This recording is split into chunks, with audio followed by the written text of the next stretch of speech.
Ringjallja e Jezus Krishtit ndryshoi gjithçka. Kështu filloi një nga periudhat më të jashtëzakonshme dhe të vrrullshme në historinë e njerëzimit. 30 vite të ardhshme do të shënjoheshin nga rebelimi, shtypjet, përndjekjet dhe trazirat, të cilat nuk ishin parë kurrë më parë. Dhe në qendër të kësaj stuhie ishte një grup dishepujsh të shtresës së ulët, djegës të atij që i quajtën Mesia, të zgjedhur personalisht nga Jezusi për të çuar mesazhin e tij të shpresës dhe paqes në një botë të humbur që po vdiste. Këta revolucionarë do të përballeshin me kundërshtime dhe përndjekje të ashpra, ndërsa luftonin për të themeluar atë që më vonë do të bëhej kisha moderne. Besimi i tyre i flak dhe përkushtimi i zellshëm frymëzoi një kombë, transformoi një kulturë dhe ndryshoi përgjithmonë rrjedhën e historisë njerëzore. Kjo është historia e tyre, historia e një revolucioni që ndryshoi botën. Por tani, le të zbulojmë shkrimet që fshihen pas kësaj historie dhe mësimet që mund të mësojmë prej tyre në moment vendimtar me doktor David Jeremia. Nëse nuk dini ç'të thoni, predikoni Krishtin. Nëse nuk jeni të sigurt se cila është përgjigjja për argumentin, predikoni Krishtin. Nëse nuk dini si të përballeni me çështjet kulturore, thjesht predikoni Krishtin. Bashkoni me ne për mesazhin e sotëm me titull Predikuesi shëtitës. Filipi ishte një ungjilltar që kishte pasur një fillim shumë modest. Bibla thotë se Filipi ishte një nga dhjakët e parë të zgjedhur për kishën e parë në Jeruzalem. Filipi dhe Stefani janë dhjakët më të famshëm në të gjithë botën. Stefani ishte martiri i parë, kurse Filipi ishte misionari i parë. Biblia, siç e dim, thotë se në fazat e para të kishës, kur kisha urdhërohet që të shkojë dhe të shpërndajë ungjillin në të gjithë botën, ata duhet të shkojnë në Jeruzalem, Samari, në Jude dhe deri në skajin e dheut, por deri te 7 kapitujt e parë të librit të veprave, kisha ende kishte mbetur në Jeruzalem. Dhe pastaj filloi përndjekja dhe Stefani u martirizua dhe Biblia na thotë se të gjithë të krishterët po ja mbathnin nga Jeruzalemi nga frika për jetën e tyre, por ata po shkonin në çdo vend duke predikuar ungjillin. Dhe Filipi padyshim ishte një nga ata njerëz që u larguan nga Jeruzalemi për të predikuar ungjillin, por është e mrekullueshme të studiojmë jetën e tij dhe të kuptojmë se ai jo vetëm që shkoi diku, por ai shkoi në vende të marrëmiqësore ndaj ungjillit, në kulturën e tij. Biblia na thotë se Filipi shkoi në Samari për të predikuar ungjillin samaritanëve. Guximi i tij i palëkundur për Jezus Krishtin edhe përballë kundërshtimeve armiqësore është historia e jetës së Filipit. Dhe në pasazhin që kemi përpara ne kemi 4 lojtarë që luajnë një rol. Së pari kemi predikimin e Filipit, pastaj kemi edhe shtirjen e Simonit dhe më pas kemi lutjen e Pietrit dhe të Gjonit. Prandaj le të flasim pak për predikimin e Filipit. Vargu 5 e Veprat e Apostujve thotë dhe Filipi zbriti në qytetin e Samaris dhe u predikoi atyre Krishtin. Çfarë deklarate që është kjo? Ai shkoi në Samari dhe predikoi Krishtin.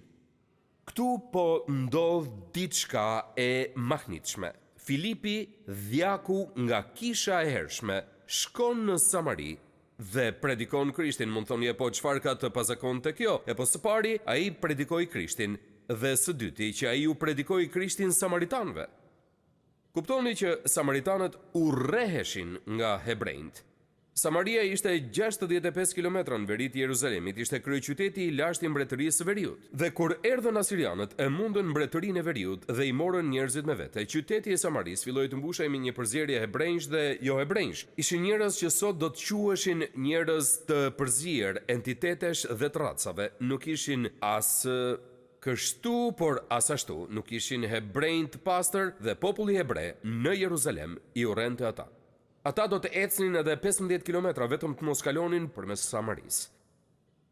Dhe tani krejt papritur vjen ungjilli, vjen dita e Pentakostit, vjen fryma e shenjtë dhe kemi këtë ungjilltar që quhet Filip. Shkrimi na thot se ai u predikoi Krishtin samaritanëve. Nëse do të mund të zgjidhnit një vend ku të shkonit dhe të bënit një projekt ungjillizimi, nuk do të zgjidhnit Samarin, ju kur nuk do të kishit zgjedhur samaritanët. Por Biblia në thot se Filipi u predikoi Krishtin atyre. Tani mua kjo më duket shumë interesante, sepse me gjithë problemet kulturore, me gjithë çështjet e diversitetit, madje edhe me çështjet teologjike dhe me çështjet gjeografike, Filipi mund të ketë shkuar në Samari dhe të përballej me shumë gjëra. Ai mund të ishte përpjekur të theksonte rëndësinë e adhurimit në Jeruzalem në vend të malit Gerizim. Ai mund të përpiqej të thoshte ne nuk duhet ta kishim ndarë adhurimin. Ai mund të kishte bërë çdo gjë nga këto, por Bibla thjesht na thotë se ai shkoi aty dhe predikoi Krishtin. Sa prej jush e dinë se kjo është gjithçka që na është kërkuar të bëjmë. Thjesht të predikojmë Krishtin, ajo që e bëri Billy Grahamin atë që ai ishte gjatë lulëzimit të shërbesës së tij, ishte fakti se ai kurrë nuk kaloi në çështje dytësore, ai thjesht predikoi Krishtin. Dhe Filipi shkoi aty për të predikuar Krishtin. Tani është koha e dur të ndaloj dhe të them se nëse nuk tregohemi të kujdesshëm sot, kisha mund të ndotet nga shumë gjëra që nuk janë për Krishtin. Ne ngecsim në të gjitha këto çështjet sociale, çështjet kulturore, çështjet teologjike sa do të rëndësishme që mund të jenë, por sërish mbeten diskutime dytësore në krahasim me prioritetin që ka predikimi i Jezus Krishtit. E dini kur Filipi shkoi në Samari, ai nuk i kishte lexuar të gjithë librat që ne kemi sot, nuk kishte qenë për konferenca, ishte vetëm një dëshmitar i Mesias që ishte ngritur nga varri dhe ai ishte një predikues i Krishtit të ringjallur. Para disa muajsh mora një letër nga presidenti i një prej rrjeteve televizive ku transmetojmë, është një rrjet televiziv i krishterë. Dhe ishte një letër paksa tronditse nëse doni të dini të vërtetën. Presidenti më shkruante diçka të tillë, ai më thoshte se ishte shpresa e tij e sinqertë, që pas gjithë gjërave të tjera që bënin ata që transmetonin në televizionin e tij, ai shpresonte që ata të përpiqeshin të gjenin pak kohë për t'u treguar njerëzve për Jezusin. Dhe mendova, çfarë akuze që ishte kjo për të gjithë ne që predikojmë. Ne në të vërtetë që nuk kemi shumë shtrirje për mesazhet tona, apo jo, mesazhi ynë është Jezus Krishti dhe kryqëzimi i tij. Dhe Filipi shkoi në Samari dhe ai kishte vetëm një tel në violinën e tij, ai thjesht predikoi Krishtin. Sa prej jush e dinë se kjo do t'ju nxjerrë nga çdo lloj situate. Nëse nuk dini ç'të thoni, predikoni Krishtin. Nëse nuk jeni të sigurt se cila është përgjigjja për argumentin, predikoni Krishtin. Nëse nuk dini si të përballeni me çështjet kulturore, thjesht predikoni Krishtin. Dhe ai pikërisht këtë bëri. Dhe Biblia thotë se ndërsa ai predikonte, shumë njerëz ju përgjigjen sepse bashkë me predikimin, atij u dha dhe fuqia për të bërë mrekulli. Fuqia e mesazhit të tij ishte dhe turmat me një mendje të vetme dëgjonin me vëmendje gjërat që thoshte Filipi. Filipi e gjeti veten pikërisht në mes të një rizgjimi në një qytet që ishte armiqësor ndaj ungjillit. Aty nuk ishte bërë ndonjë punë para misionit, nuk ishte patur trajnime këshilltarësh, nuk ishte ndonjë plan për më pas. Ai shkoi aty dhe predikoi Krishtin dhe kur e bëri këtë, shpërtheu një rizgjim. Nuk ka mundësi që ai të kishte qenë gati për atë që do t'i ndodhte. Sa trajnime dhe përgatitje mund të kishte bërë, ai ishte një dhjak që ishte zgjedhur vetëm kohët e fundit në shërbes. Dhe gjithçka që dim për të është ajo që shkrimi na thot. Në librin e Veprave, kapitulli 6, thuhet se ai ishte njeri i mirë, që ishte njeri i perëndishëm dhe ishte njeri me dhunti. Ai ishte një dhjak. Por një ditë Perëndia i tha atij, unë dua që ti të shkosh dhe t'u predikosh ungjillin samaritanëve, dhe Filipi tha po. Mbase u trondit pak kur filloi ta bënte dhe vuri re se çfarë ndodhi, por krejt papritur teksa ai filloi të predikonte, njerëzit filluan të dëgjonin ungjillin dhe u bën të krishterë. Dhe Biblia na thotë se kur kjo ndodhi në atë qytet u bë gëzim i madh. Tani Filipit ju dha mundësia nga Perëndia i plot fuqishëm edhe që të bënte mrekulli në muzgun e kishës së hershme dhe ringjalljes së Krishtit. Disa prej apostujve vazhduan që të bënin mrekulli. Dhe Biblia në vargjet 6 deri në 8 na thot kështu: duke dëgjuar dhe duke parë mrekullitë që ai bënte, frymra të ndyra pra dilnin nga shumë të demonizuar, duke bërtitur me zë të lartë, dhe shumë të paralizuar të çalçëroheshin dhe në atë qytet u bë gëzim i madh. Kuptojeni këtë skenë. Ai shkon në këtë vend, mbase duke vrarë mendjen çfarë do të ndodhë nëse predikoj Krishtin, dhe ai fillon të predikoj Krishtin, njerëzit fillojnë ta dëgjojnë dhe ata shpëtohen dhe pastaj fillojnë të bëjnë mrekulli. Njerëzit vinë në fushatën e tij, të mbushur me demon, dhe ai dëbon demonët. Njerëzit e çal shkuan tek ai i shëroi, ai kishte fuqi nga fryma e shenjtë e Perëndisë së plot fuqishëm për t'i bërë këto mrekulli. Filipi ishte vetëm një antar i thjeshtë i kishës në Jeruzalem. Ai nuk ishte ndonjë trajnim nëpër seminare, ai nuk ishte asnjë, ne nuk lexojmë se si ai ul në këmbët e ndonjë rabini.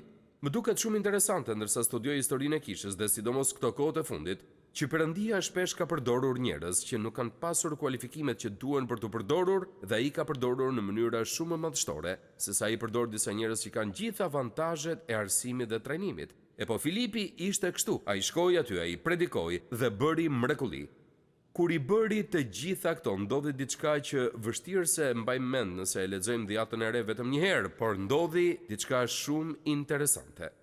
Në qytetin e Samaris ishte një njeri që quhej Simon Magjistari, i cili sipas vargut të 9 të kapitullit të 8, merrej me magji dhe i bënte të çuditeshin njerëzit e Samaris, gjoja sikur ishte njeri i madh.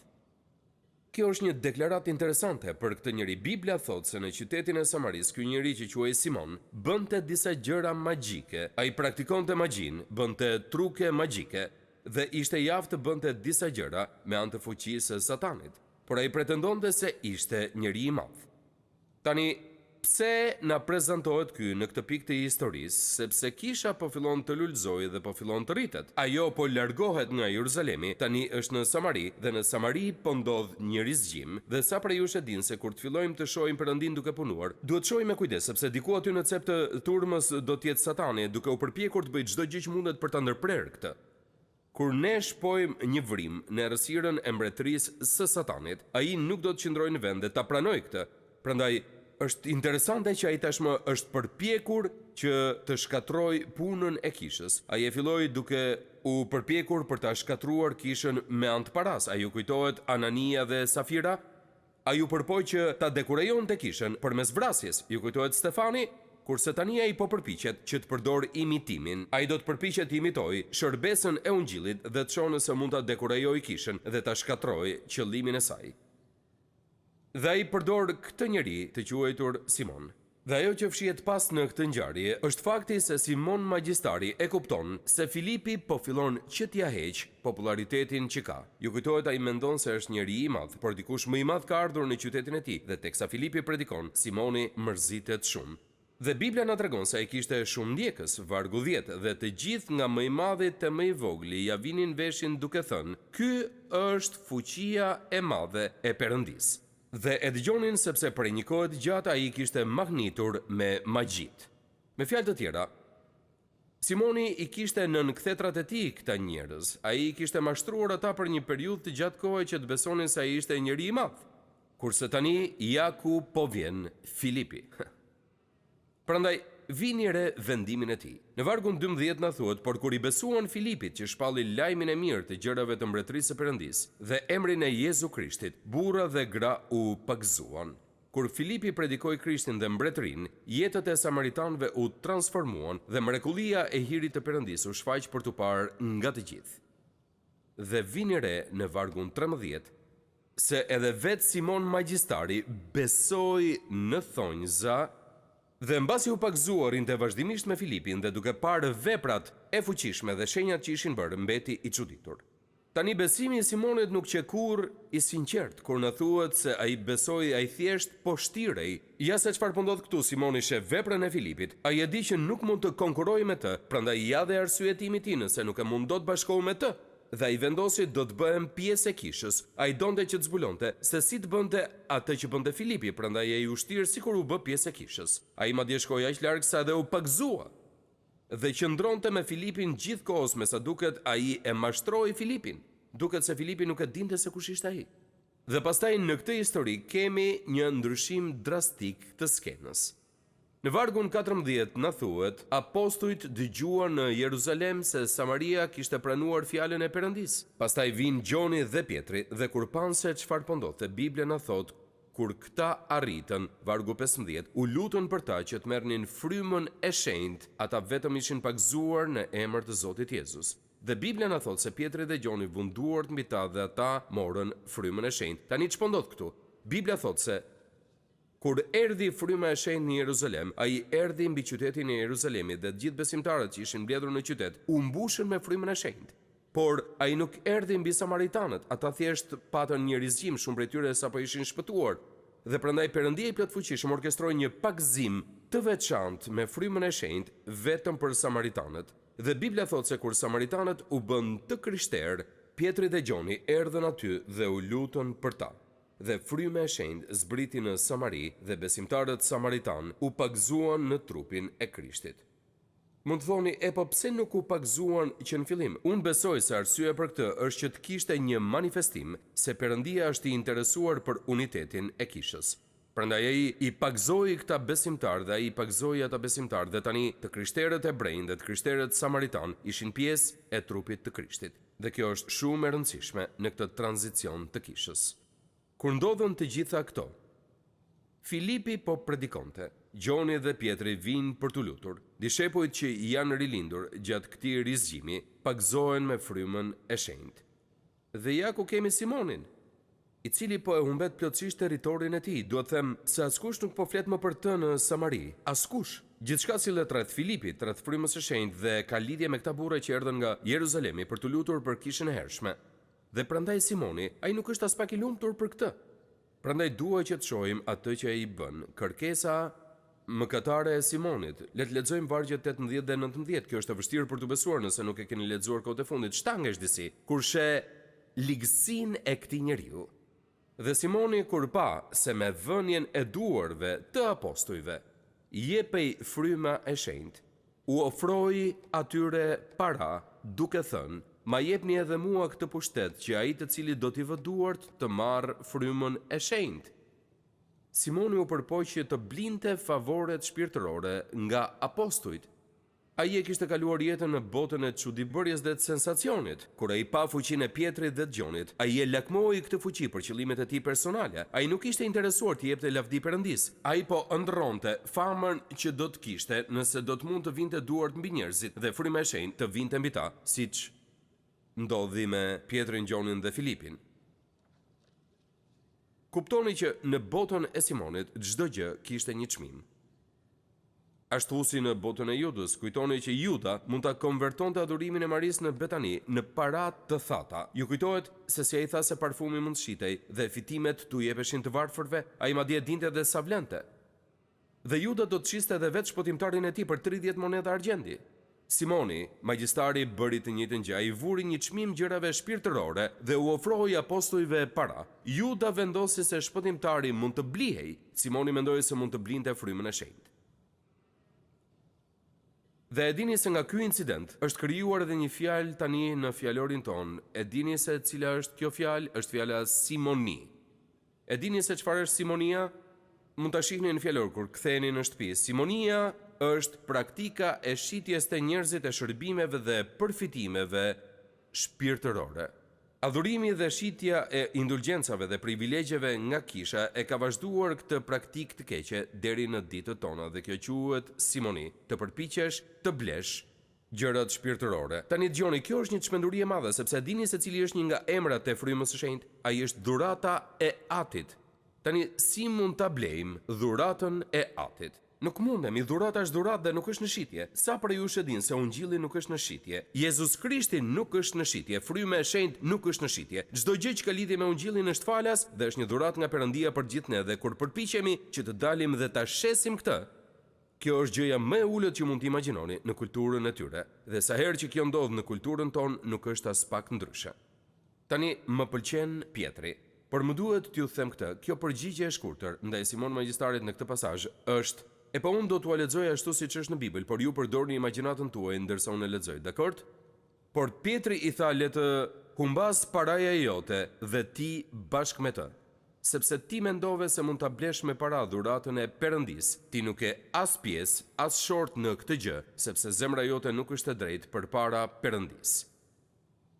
Ai kishte bërë një deklarat besimi që ishte e padobishme. Ai ishte pagzuar dhe kjo ishte një tallje. Ai ishte mëkatar dhe po sillej si një mëkatar dhe Pietri ia përplasi në fytyrë. E po, pasi u ballafaqua me të, Pietri i tha atë që duhej të bënte në vargun 22. Ai thot Simonit: "Pendohu pra për këtë ligësi që ke dhe lutju Perëndis, që po t'jetë mundur të të falet mendimi i zemrës sate, sepse unë të shoh se je në vrerin e hidhësisë dhe në prangat e paudhësisë." Pietri i tha: "Simon, problemi që ti ke është se zemra jote është e mbushur me xhelozi, hidhësi dhe ligësi, që ti je plot mëkate dhe ke nevojë të pendohesh për këto mëkate." Pietri besoi se Simoni ishte bashkuar me apostujt për shkak të hidhësisë dhe paudhësisë dhe kjo me sa duket kishte të bënte me humbjen e popularitetit në qytet. Tani nëse jeni përballur ndonjëherë kështu, nëse keni bërë diçka të tillë dhe jeni përballur në këtë mënyrë dhe ju shton që të pendoheni se përndryshe diçka e keqe do t'ju ndodh, a do të ishit penduar? Më lejoni t'ju tregoj se çfarë ndodhi. Ja se çfarë ndodhi. Në vargun 24 na thuhet dhe Simoni duke u përgjigjur tha: "Lutjuni ju Zotit për mua, që të mos më ndodh asgjë nga ato që that." Tani, më lejoni t'ju bëj një pyetje miq, a duket si një rrëfim i sinqert i dikujt për mëkatin? Jo. Duket si dikush që është i mërzitur që e kapën duke bërë atë që po bënte dhe jo se i vinte keq për atë që bëri. Tani nëse nuk arrini ta kuptoni këtë gjë, do të thotë se nuk keni shumë të rinj përreth vetes. Të rinj mund t'ju ndihmojnë që ta kuptoni këtë koncept që sapo thash. E dini atyre do t'u vinte vërtet keq nëse do të kapeshin, por ndonjëherë jo dhe aq keq për atë që bën dhe për cilën nuk kapën. Dhe Simoni i tha, të lutem, a mund të lutesh për mua Pjetër që këto gjëra të këqija që ti the se mund të më ndodhin, të mos më ndodhin?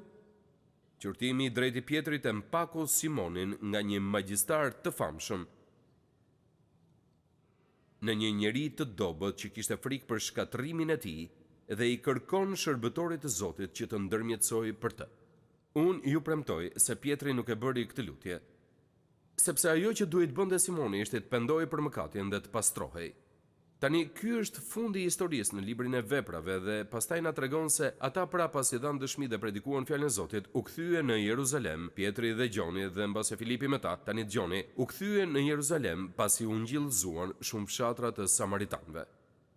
Është një histori e mahnitshme e një fushate ungjillëzimi që ndodhi. Erdhi dhe kundërshtimi i Satanit, por u shkatrua nga fuqia e Perëndisë dhe tani ata u kthye në Jeruzalem.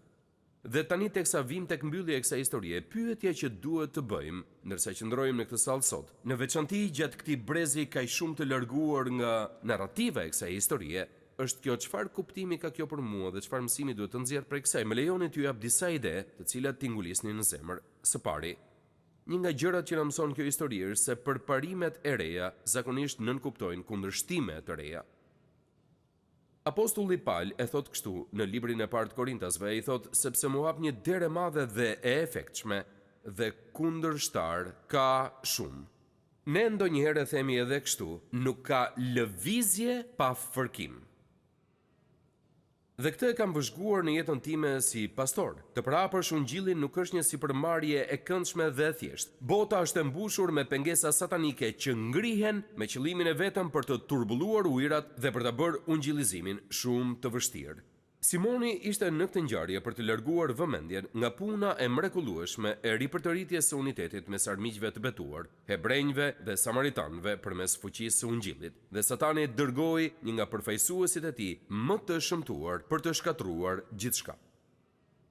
Më lejoni t'ju them diçka që e kam mësuar përgjatë këtyre viteve, miqtë mi. Kur Perëndia ju thret për një përpjekje të re në punën tuaj, në arsimimin tuaj, në martesën tuaj, me fëmijët tuaj, jini të vetëdijshëm se nëse dëshironi që Perëndia të përlëvdohet gjatë kësaj përpjekjeje, do të përballeni me kundërshtime. Lufta dhe konfliktet shpirtërore do të lindin sa herë që mbretëria e dritës depërton në mbretërinë e errësirës. Nëse shponi një vrim në botën e errët të Satanit, padyshim që ju do t'i tërhiqni vëmendjen atij. Dhe ndonjëherë bëj disa pyetje vetes në rastet kur unë nuk përballem me kundërshtime mjaftueshëm. Mos nuk po tregohemi guximshëm mjaftueshëm dhe trim mjaftueshëm për të dalë nga zona ime e rehatist dhe të bëj atë që Perëndia më ka thirrur të bëj. Ju premtoj që kurrë nuk kam përjetuar vajosjen dhe bekimet madhështore të Perëndisë pa përjetuar në të njëjtën kohë atë që ndodh në këtë kapitull. Pra nëse doni të bëni diçka madhështore për Perëndin, kujtoni se kjo vjen me një çmim. Kur ju bëni diçka për Zotin, do të rishni vëmendjen e armikut, por sa për ju e din se ai që është në ju është më i madh se ai që është në botë. Dhe ne duhet marrim armatim shpirtëror që të mund të qëndrojmë dhe në fund të qëndrojmë të fortë. Kjo është gjëja e parë që duhet të nxjerrim nga kjo histori. Së dyti, në mes të diversitetit, Perëndia e vlerëson shumë unitetin.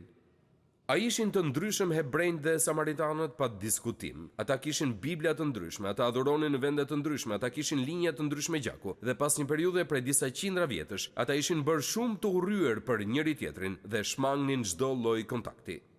Por tani ata ishin bërë të bashkuar si ndjekës të Krishtit. Dhe Perëndia shkoi deri aty sa vonoi dhuratën e frymës së shenjtë për samaritanët për të ushqyer unitetin e tyre pa komprometuar dallimet kulturore që ata kishin. Perëndia do që ne të jemi të bashkuar, të jemi një në Krishtin.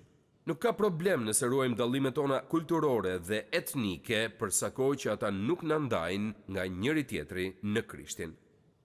Sot në kulturën bashkohore ne kemi një mundësi si kurrë më parë që t'i tregojmë kësaj bote që po vëzhgon se si është të jesh trupi i Krishtit. Asgjë nuk ka rëndësi për asnjërin prej nesh përveç faktit që jemi në Krishtin dhe që ai është qendra e besimit tonë dhe dallimet tona janë në rregull, por nuk duhet i lejojmë dallimet tona të na pengojnë që të jemi një. Perëndia i plotfuqishëm e pëlqen diversitetin, por jo më shumë nga sa ai do unitetin, dhe ky është bekimi që ne kemi në Krishtin.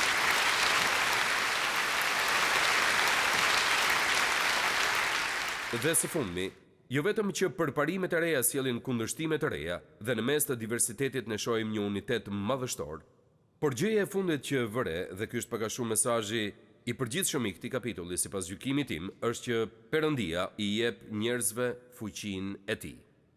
Kush është ylli i kësaj historie? Është Filipi. Çfarë fame po kërkonte ky njeri? Ai ishte zgjedhur në bordin e djagëve në kishën e parë. Ai ishte një djak.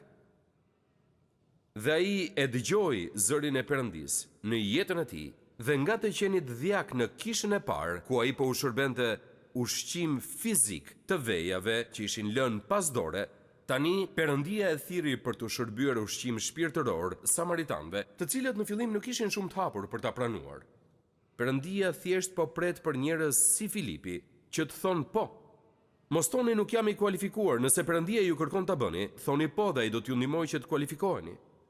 Por shumë shpesh ne dëgjojmë zërin e Perëndis në zemrën tonë që na shtyn të bëjmë diçka që mund të sjellë një ndryshim shpirtëror, por ne nuk i përgjigjemi dhe themi Zot do të lutem për këtë.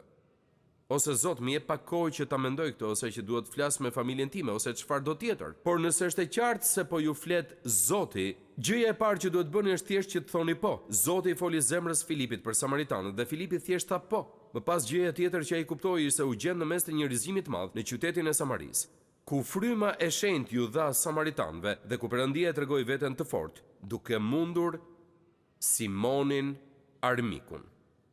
Ju doni të shërbeni Perëndis, ju e doni bekimin e Perëndis, dhe vetmja gjë që po ju pengon është mos vullneti juaj për të bërë një hap të madh që ai po ju kërkon. Ju kurrë nuk do ta njihni bekimin e Zotit derisa të pastroni po'n tuaj. Sepse kjo është fjala që Perëndia do të dëgjojë prej nesh. A do të shkosh? Po. A do t'jesh dishepulli im? Po. A do të pagzohesh? Po. Pikërisht këtu fillon. Dhe Filipi na mëson se çfarë mund të bëj Perëndia kur një njeri thjesht dhe i përulur thot thjesht po. Faleminderit që ishit me mua sot në moment vendimtar. Sa më shumë që e studiojmë fjalën e Perëndis, aq më shumë e kuptojmë që Perëndia ynë i dashur dëshiron të ketë një marrëdhënie personale me gjithë secilin prej nesh. Nëse ju do doni që të filloni një marrëdhënie me të, hapi i parë është që të pendoheni për mëkatin tuaj dhe t'i kërkoni Jezus Krishtit që të bëhet Zoti dhe shpëtimtari juaj. Sapo ta merrni këtë vendim për të pranuar dhuratën e Perëndis për shpëtimin, do të fillojë udhtimi juaj me Perëndin si një krijesë e re në Krishtin. Nëse sot e keni marrë këtë hap besimi, ju inkurajoj që ta ndani vendimin tuaj me të krishterë të tjerë në një shërbes të besueshme apo te një kishë zonës, dhe që të vazhdoni të rriteni në besimin e sapo gjetur. Perëndia ju bekoft, ndërsa filloni ecjen tuaj me Perëndin. Pres me padurim që të shihemi herën tjetër këtu në moment vendimtar.